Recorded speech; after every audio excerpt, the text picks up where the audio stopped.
আচ্ছা, আমি আজকে থেকে না, আপনাদেরকে তো অনেক দিন ধরে বলে আসছি যে ডক্টর ইউনূস সরকার গেলে পরে এই যে নতুন কিংস পার্টিটা এনসিপি, কেউ কেউ জাতীয় নাগরিক পার্টি বলেন, কেউ আবার একটু ব্যঙ্গ করে ন্যাশনাল চিলড্রেন পার্টি বলেন, এই চিলড্রেন পার্টিটা আসলে টিকবে না। আমি ক্লিয়ারলি বলেছি, এটা কোনো অস্তিত্ব থাকবে না। আমি গতকালও বলেছি, এটাকে আপনারা আজ মাইক্রোস্কোপ দিয়ে খুঁজে পাবেন না, খুঁজে পাওয়ার কোনো কারণ নেই।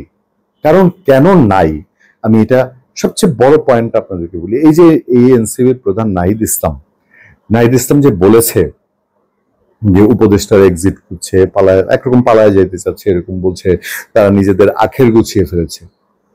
আমি যদি প্রশ্ন করি, নাহিদ ইসলাম সাহেব, আপনার যে যারা সাঙ্গপাঙ্গ আপনার সাথে যারা আছেন, তারা কি করছে? আমরা তো শুনি যে একটা দীর্ঘ তালিকা আপনাদের মধ্যে আছে যারা অলরেডি স্ক্যান্ডিনেভিয়ান কান্ট্রিগুলোতে ইনভেস্ট করে ফেলেছে, তারা বাড়ি গাড়ি এরকম করে ফেলেছে।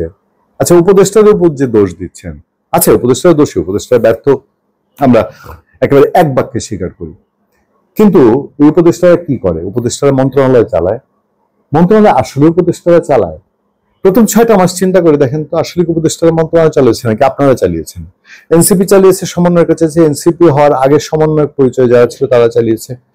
এবং শুধু তাই না, প্রতিটা মন্ত্রণালয়ে একেবারে আনুষ্ঠানিক অনানুষ্ঠানিক ভাবে বেছে বেছে সমন্বয়কদের এক এক মন্ত্রণালয়ে দায়িত্ব দিয়ে দেওয়া হয়েছে। ওরা ওয়ান কাইন্ড অফ ছায়া উপদেষ্টা।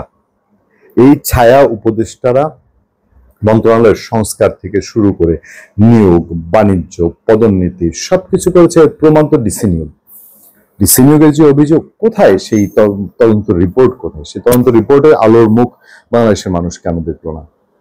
তারপরে এই সমন্বয়কের স্রোত কোথায় গেছে? বিভাগ থেকে জেলা, জেলা থেকে উপজেলা এবং ইউনিয়ন পর্যন্ত ছড়িয়েছে।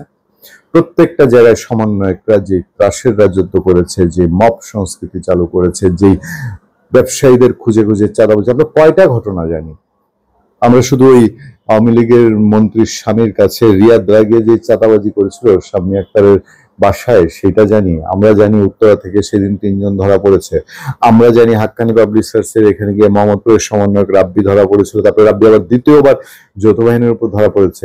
আমরা জানি অ্যাডভোকেট ফজলুর রহমানের বাসার সামনে গিয়ে ফারজানা মিতু যে মব করেছিল, সে ধরা পড়েছে চাঁদাবাজি করে। আর জানি না তালিকা কত, জানি তালিকায় এক বসায় মুখস্থ আমি বললাম 5-7টা, আরো আছে, আরো বলতে পারবো। তো ময়মনসিংহের হালুয়াঘাটে চিনি আর দারচিনি আনতে গিয়ে আপনার সমন্বয়ক ধরা পড়েছে। নারায়ণগঞ্জে ইয়াবা ব্যবসায়ী আপনার সমন্বয়ক ধরা পড়েছে, আরো বলবো। তো আমি যদি কাগজ দেখি, পত্রিকায় কাটি এক বছরে সব 200 400-500 পার হবে।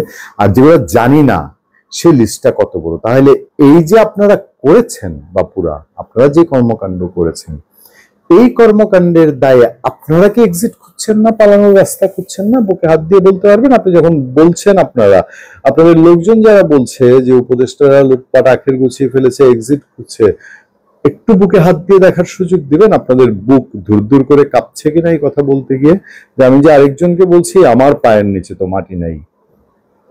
ধন্যবাদ সবাইকে, ভালো থাকবেন, সুস্থ থাকবেন। আপনাদের সাথে আমি আতিক রহমান পূর্ণিয়া সামনে এই পলায়ন পর্বগুলা উপভোগ করার জন্য অপেক্ষায়।